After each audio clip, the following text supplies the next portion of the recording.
உங்க சுயமதிப்புக்கும் ஒரு நல்ல தலைவரா இருக்கிறதுக்கும் என்ன சம்பந்தம்னு யோசிச்சிருக்கீங்களா? இன்னைக்கு ஒரு சின்ன கதை மூலமா இத பத்தி ஆழமா பார்க்க போறோம். ஒரு கசங்கன ரூ. 500 நோட்டு எப்படி நமக்கு ஒரு பெரிய தலைமை பண்பு பாடத்தை சொல்லிக் கொடுக்க போகுதுன்னு பார்க்கலாம் வாங்க. சரி, வாங்க கதைக்குள்ள போலாம். ஒரு கிளாஸ் ரூம். நிறைய ஸ்டூடண்ட்ஸ் ரொம்ப ஆர்வமா உட்கார்ந்திருக்காங்க. அப்போ அவங்க டீச்சர் உள்ள வராரு. ஆனா அவர் கையில புக்ஸோ நோட்ஸோ இல்ல. பதிலா ஒரு கேள்வி இருக்கு. டீச்சர் நேரா பாக்கெட்ல இருந்து புத்தம் புதுசா ஒரு ரூ. 500 நோட்டை எடுக்கிறாரு. எடுத்து கிளாஸ பார்த்து கேக்குறாரு, இந்த ரூ. 500 யாருக்கு வேணும்? யோசிச்சு பாருங்க, என்ன நடந்திருக்கும்? ஆமா, நீங்க நினைச்சது சரிதான். கிளாஸ்ல இருந்த எல்லாருமே கைய தூக்கிட்டாங்க. ஆனா கதை இங்க முடியல. அந்த டீச்சர் என்ன பண்றாருன்னா, அந்த நோட்டை வாங்கி நல்லா கசக்குறாரு. இப்போ அந்த நோட்டோட அழகே போயிருச்சு. மறுபடியும் அதே கேள்வி, இப்போ இது யாருக்கு வேணும்? என்ன ஆச்சரியம், அப்பவும் எல்லா கைகளும் மேலதான் இருந்துச்சு.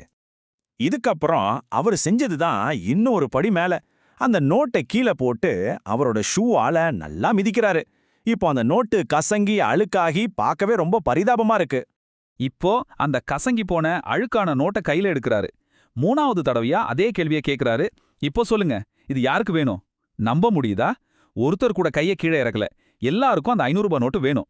சரி, இந்த ரூ. 500 நோட்டை வச்சு அந்த டீச்சர் என்னதான் சொல்ல வர்றாரு?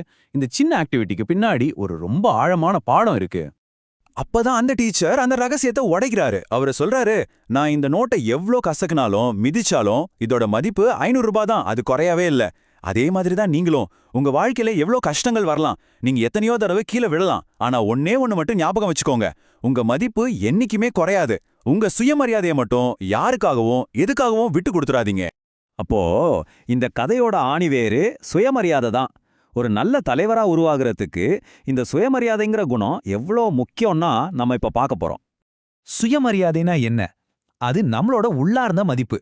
அதாவது வெளியிருந்து வர்ற எந்த சூழ்நிலையும் அதை அசைச்சு பார்க்க முடியாது.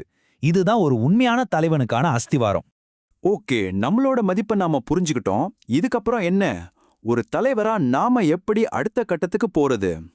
ஒரு சிறந்த தலைவரா உருவாகிறதுக்கு இங்க ஒரு சிம்பிளான 3 ஸ்டெப் ப்ராசஸ் இருக்கு. முதல்ல பெரிய பெரிய தலைவர்களோட வரலாற படிங்க. 2வது அவங்க கிட்ட இருந்து நல்ல விஷயங்களை, நல்ல சிந்தனைகளை எடுத்துக்கோங்க. 3வதா, இதுதான் ரொம்ப முக்கியம், அதை அப்படியே காப்பி பண்ணாம உங்க சொந்த ஸ்டைல்ல செயல்படுத்துங்க. இங்க ஒரு விஷயத்த தெளிவா புரிஞ்சுக்கணும். இது மத்தவங்கள அப்படியே இமிடேட் பண்றத பத்தினது இல்ல, அவங்க வாழ்க்கையிலிருந்து இன்ஸ்பிரேஷன் எடுத்துக்கிறத பத்தினது. உங்க ரோல் மாடல்ஸ் உங்களுக்கு ஒரு வழிகாட்டி தான். ஆனா உங்க பாதைய நீங்க தான் உருவாக்கணும். சரி, சுயமரியாதை இருக்கு, இன்ஸ்பிரேஷனும் இருக்கு. இது மட்டும் போதுமா? ஒரு சிறந்த தலைவருக்கு வேற என்னென்ன குணங்கள் எல்லாம் தேவைப்படும்? ஒரு நல்ல தலைவருக்கு தான் மேல நம்பிக்கை இருக்கணும், தைரியம் இருக்கணும். இதெல்லாம் சரிதான். ஆனா அதை விட ரொம்ப முக்கியமானது, தேவைப்பட்டா மத்தவங்களோட சமரசம் செஞ்சு போற திறமை. அப்புறம் நாம தப்பு பண்ணிட்டா அத உடனே ஒத்துக்கிற மனப்பக்குவம். குறிப்பா இந்த கடைசி குணம் இருக்கே, அதுதான் ஒரு தலைவனை மக்கள்கிட்ட ரொம்ப ஈஸியா கொண்டு போய் சேர்க்கும். இந்த குணங்களை வளர்த்துக்கிற பயணத்துல தோல்வி ஒரு பெரிய டீச்சர். இங்க தான் நாம 2 விதமான ஆட்களை பார்க்கறோம். ஒருத்தர் தன் தோல்விகள்ல இருந்து பாடம் கத்துக்கிட்டு அடுத்த லெவலுக்கு போறாரு.